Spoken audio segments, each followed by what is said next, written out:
இந்த ராமரை வழிபடக்கூடிய லட்சக்கணக்கான மக்களுக்கு இது ஒரு உன்னத தருணமாக கருதப்படுகிறது. இதனுடைய புராண பின்னணி தொடர்பாக பேசுவதற்காகவும் இந்த தருணத்துடைய முக்கியத்துவம் குறித்து பேசுவதற்காகவும் ஆன்மீக சொற்பொழிவாளர் திரு வெங்கடகிருஷ்ணன் நம்முடன் இணைகிறார். அவரை வரவேற்கலாம். சார் வணக்கம். இந்த மொமெண்ட், ராமரை வழிபடக்கூடிய லட்சக்கணக்கான மக்கள் இந்தியா முழுமைக்கும் இருக்காங்க, உலகம் முழுவதும் இருக்காங்க. இந்த நாள் எவ்வளவு விசேஷமானது சார்?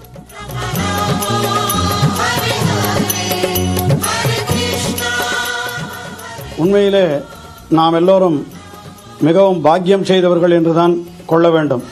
என்ன காரணம் என்றால், ராமபிரான் பல்லாயிரம் ஆண்டுகளுக்கு முன்னாலே அயோத்தியிலே அவதரித்தான். ஒரு முழு மனிதன், நல்ல மனிதன் எப்படியெல்லாம் இருக்க வேண்டும் என்பதை தன்னுடைய வாழ்க்கையில் அவன் வாழ்ந்து காட்டினான்.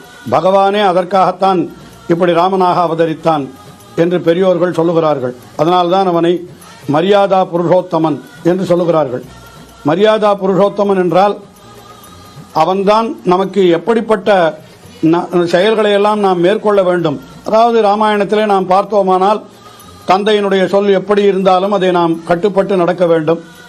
அதே போல தன்னுடைய மனைவிக்காக அவன் எவ்வளவோ சிரமங்களைப்பட்டு ராவணனை வென்று மனைவியை மீட்டுக் கொண்டு வந்தான் என்று பார்க்கிறோம். அதே போல பெரியவர்கள் சொற்படியெல்லாம் கேட்டல், இன்னும் சொல்ல போனால் எவ்வளவு உயர்ந்தவனாயிருந்தாலும் அந்த தன்னுடைய மேன்மையெல்லாம் பொருள்படுத்தாமல் மிகவும் தாழ்ந்தவர்களோடு கலந்து பழகினான் என்று இப்படியெல்லாம் பார்க்கிறோம். இது போன்ற நற்குணங்களை எல்லாம் எல்லாரும் கடைக்கொள்ள வேண்டும் என்பதற்காகத்தான் முதலிலே தான் அப்படி வாழ்ந்து காட்டி மற்றவர்களும் தன்னை பின்பற்ற வேண்டும் என்று அதற்காகத்தான் இந்த அவதாரமே ஏற்பட்டது என்று பெரியோர்கள் எல்லாம் எடுத்து காட்டியிருக்கிறார்கள். அப்படிப்பட்ட இந்த அவதாரம் நகழ்ந்தது அந்த அயோத்தியிலே என்று அது வால்மீகி ராமாயணத்திலேயே தெரிவிக்கப்பட்டிருக்கிறது என்று பார்க்கிறோம். ஆனால் அந்த அயோத்தியிலே அவனுக்கு இருந்த கோவிலானது பல்வேறு காரணங்களாலே அது மறைந்து விட்டிருந்தது. இப்பொழுது அது மறுபடியும் அந்த இடத்திலே அந்த கோயிலானது ஏறக்குறைய ஒரு 500-550 ஆண்டுகளுக்கு பிற்பாடு மறுபடியும் அந்த கோயில் புனரமைக்கப்படுகிறது என்று நினைக்கின்ற பொழுது நிச்சயமாக இது எல்லோருக்குமே ஒரு வாழ்க்கையில மிக முக்கியமான தருணம் என்றுதான் நாம் கொள்ள வேண்டியிருக்கிறது. அதிலும் முக்கியமாக இன்னொன்று நினைத்து பார்க்க வேண்டும். நம்முடைய முன்னோர்களுக்கெல்லாம் கூட கிடைக்காத ஒரு பெரிய பேரு நமக்கு கிடைத்திருக்கிறது. இப்பொழுது நம்முடைய தந்தையோ பாட்டனாரோ கொள்ளு பாட்டனாரோ அவர்களெல்லாம் இந்த நிகழ்ச்சியை பார்க்கக்கூடிய வாய்ப்பு அவர்களுக்கு கிட்டவில்லை. ஏனென்றால் 500 வருடங்களாக அந்த இடத்திலே கோவில் இல்லாமல் தான் இருந்தது. ஆனால் இன்றைய தருணம் நாம் இருக்கிற இந்த காலத்திலே இந்த கோவில் இங்கே அமைகிறது என்று சொன்னால் அதை பார்ப்பதற்கு கொடுத்து வைத்திருக்கிற நாம் எல்லோரும் நிச்சயமாக பாக்கியசாலிகள் தானே. நமக்கு முன்னாலே இருந்தவர்களுக்கெல்லாம் கூட கிடைக்காத ஒரு பேரு நமக்கு கிடைத்திருக்கிறது என்பதை நாம் நினைக்கின்ற பொழுது மிக மிக நாம் மகிழ்ச்சி அடைய வேண்டிய தருணம் இது. எல்லாருக்குமே இது உலகனைத்தும் இருக்கக்கூடிய ராம பக்தர்கள் அல்லது ராமனை கடவுளாக ஏற்றுக்கொண்டவர்கள், இந்துக்கள் என்று சொல்லப்படுபவர்கள் எல்லோருக்குமே இது மிக உயர்ந்த தருணம். இது இன்றைய தினம் ராமபிரானை அங்கே பிராண பிரதிஷ்டை செய்து இன்று முதல் கொண்டு அங்கே நிரந்தரமாக ராமபிரான் எழுந்தருள் இருந்து எல்லோருக்கும் அருள் பாலிக்க போகிறார் என்பதை நாம் அதை தொடங்கி வைக்கிற நாள் அது இன்றைய தினம் என்றால் அந்த தினத்திலே நமக்கு காண கண்கோடி வேணும். அதாவது நாம் நேரே போய் காண முடியாவிட்டாலும் கூட அதை விஞ்ஞான முன்னேற்றத்தின் காரணமாக அவரவர்கள் தங்கள் இல்லத்தில் இருந்தபடியே இதையெல்லாம் தொலைக்காட்சிகள் வழியாக நேரடியாக தரிசிக்கிறார்கள் என்றெல்லாம் சொன்னால் இது இறைவனே நமக்கு ஏற்படுத்தி கொடுத்த வரம் என்றுதான் நாம் நினைக்க வேண்டும் என்று நான் நினைக்கிறேன். மிகவும் மகிழ்ச்சியான தருணம் இது. இந்த சிலை திறப்பு விழாவில் ஏராளமான முக்கிய பிரபலங்கள் கலந்துக்கிறாங்க. சரியா 12:29 நிமிடங்களுக்கு அந்த சுப முகூர்த்தம் அப்படின்றது குறிக்கப்பட்டிருக்கு. அந்த நேரத்துடைய மகத்துவம் என்ன?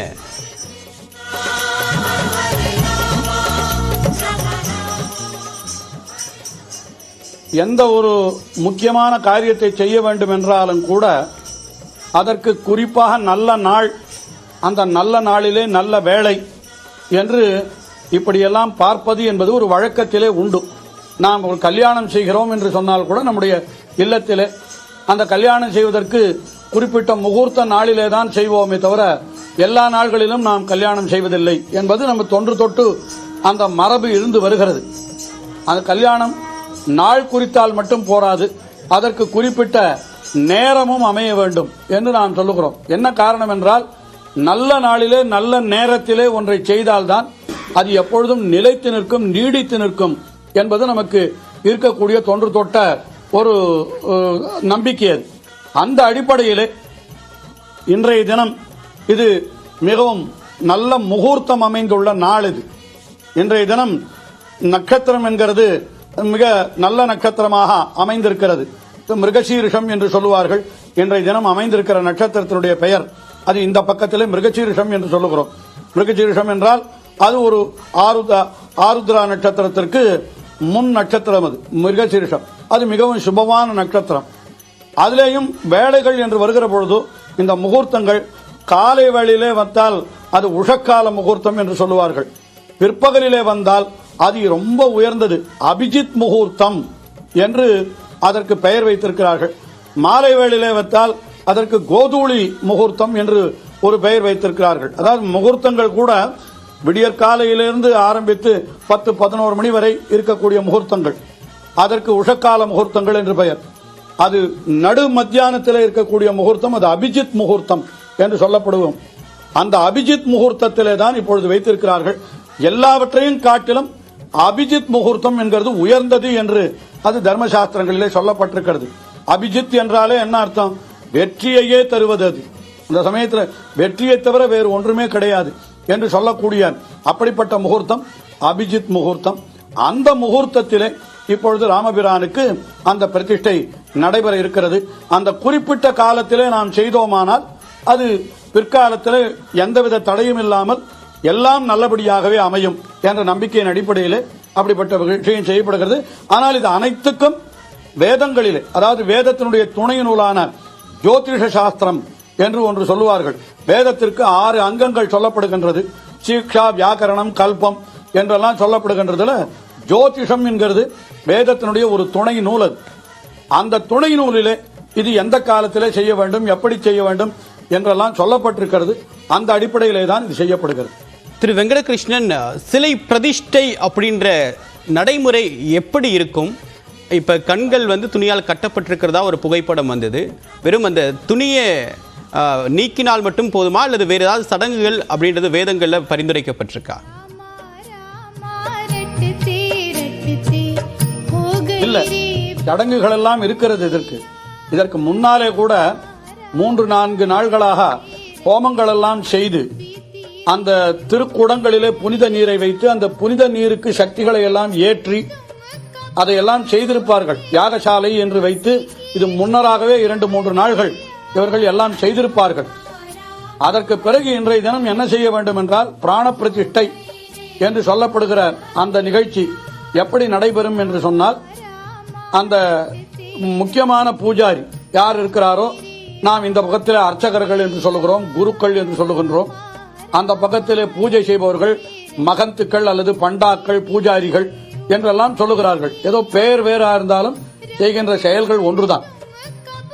அப்படிப்பட்டவர்கள் என்ன செய்வார்கள் என்றால், அந்த குடத்தில் இருக்கிற புனித நீரை வைத்துக் கொண்டு அதற்கு என்று வேதங்களிலே சொல்லப்பட்ட மந்திரங்களை உச்சரித்து அதை பகவானுடைய ஒரு அங்கமாக அதை அந்த சக்தியை அந்த விக்கிரகத்திலே ஏற்றுவது. இதுதான் பிராண பிரதிஷ்டை. அதாவது இப்பொழுது நான் பொதுவாக வெறும் தெரிவிக்கிறேன். அதாவது ஒரு குடம், அதில் தண்ணீர் இருக்கிறது, அது மந்திரங்களாலே ஜபிக்கப்பட்டு சக்தி ஏற்றப்பட்ட அந்த ஒரு குடம், அதில் இருக்கிற தண்ணீர். இப்ப அந்த தீர்த்தத்தை ஒரு தர்பையை புல்லை வைத்துக் கொண்டு அதிலிருந்து தீர்த்தத்தை எடுத்து முதலிலே அந்த விக்கிரகத்தினுடைய திருவடி என்றால் கால்கள் என்று வைத்துக் கொள்ளுங்கள், அங்கே வைத்து அந்த கால்களிலே மந்திரங்களை சொல்லி அதை ஏற்றுவது. அடுத்தபடியாக முழங்காலுக்கு, அடுத்தபடியாக இடைப்பகுதி, அடுத்தபடியாக மார்பு பகுதி, கழுத்து பகுதி என்று இப்படி ஒரு பகுதியாக மந்திரங்களை எல்லாம் சொல்லி சிறிது சிறிதாக அந்த விக்கிரகத்திலே அந்த சக்தியை ஏற்றுவது இருக்கிறது.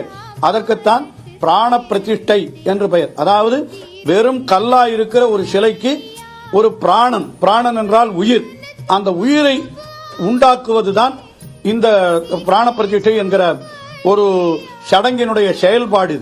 இதை செய்கின்ற பொழுதோ இந்த பிராண பிரதிஷ்டைக்கு முன்பாக நேத்திர உன்மீலனம் என்று பெயர். அதற்கு வடமொழியில் நேத்திர உன்மீலனம் என்றால் கண்களை திறத்தல்.